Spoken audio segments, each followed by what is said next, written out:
Yeah. Hi. Hi. In Brexit, there were two things happening at exactly the same time. There are people in Europe making big decisions about their lives. I've been speaking to some of them. And there are negotiations happening in Brussels, which I've been following the whole time. So that we can help you make sense of all of this. Breakfast, Brexit, Brexit, Northern Ireland. Brexit's going to be a wonderful thing. Oh, excuse me. This is a serious business. That was really confusing. What actually happens depends on what's agreed between the two sides. Who is making those decisions? Well, meet Michel Barnier. He's the chief negotiator for the remaining 27 EU countries. And that is David Davis. He's the politician representing the UK government. They've been talking since June the 19th, and here is how they've been doing it. First of all, they had to decide how to get divorced, and that came down to three big issues. Number one, citizens' rights. Basically, what happens to EU nationals living in Britain now and British people living in the rest of the EU. Number two, money. And number three, the border between Northern Ireland and the Republic of Ireland. Citizens' rights is really worrying for some people. I've spoken to those who are already making life-changing decisions since the referendum vote. Listen to this. We no longer feel welcome, and whatever ends up happening with the negotiations, you can't take that back. The damage is done. I personally was stopped in front of Waterloo Station by an elderly gentleman who was offended that I was speaking Bulgarian on the phone. He whacked me with his walking stick on the ankle and continued on. I feel lost. If the freedom to travel across the EU and the ability to work everywhere is withdrawn for UK citizens living here, like me, then I effectively can't work. So I've applied for Belgian citizenship, which should hopefully be granted in the coming weeks. This isn't what the EU is supposed to be about. I've been living in limbo for the past 18 months. We have decided, me and my British husband, to leave the UK and move to the Netherlands.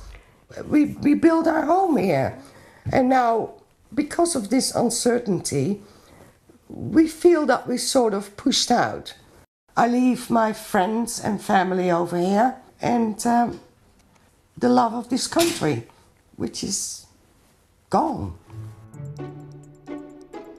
The UK says they can apply for something called settled status, which basically means if you're in Britain now, you can probably stay in Britain. The EU wants a role for the European Court of Justice and for EU nationals to be able to bring family members with them automatically, things the British government isn't too sure about. Until those disagreements are solved, the whole issue isn't solved.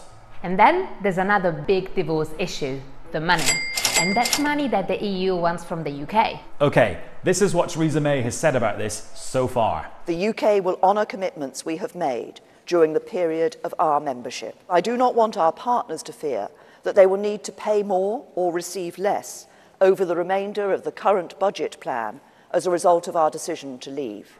Effectively, what she's saying is that the UK will pay into the EU for a couple of years after it's left so that their budget isn't messed up. She's also saying the UK is okay with the idea of paying for some things it signed up to as a member. But some Brits feel they were lied to because they say this divorce bill was never really mentioned during the referendum campaign.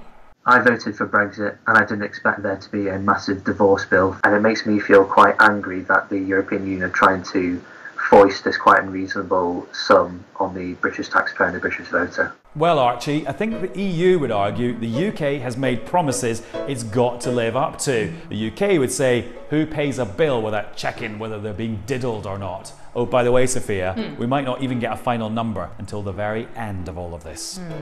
And there's one last big divorce issue. What will happen to the border that divides Northern Ireland, which is part of the UK, and the Republic of Ireland, which is of course its own country and is part of the EU?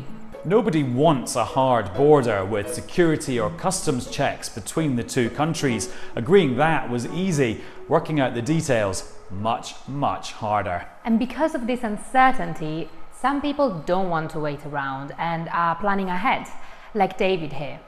I farm just along the border. If I'm restricted in doing that, it will affect my business. I know agricultural businesses, selling sprays and fertilizers, they are now looking about starting a business in the Republic, and the businesses in the Republic starting a business in the north to keep their customers.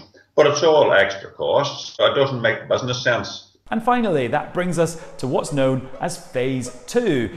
After the divorce, the two sides need to work out their future relationship. A big part of that is about trade. The UK wants buying and selling things from and to the EU to be as simple as it is now. The EU says you only get that by staying in the club. So guess what? There's a whole other set of talks to sort it out.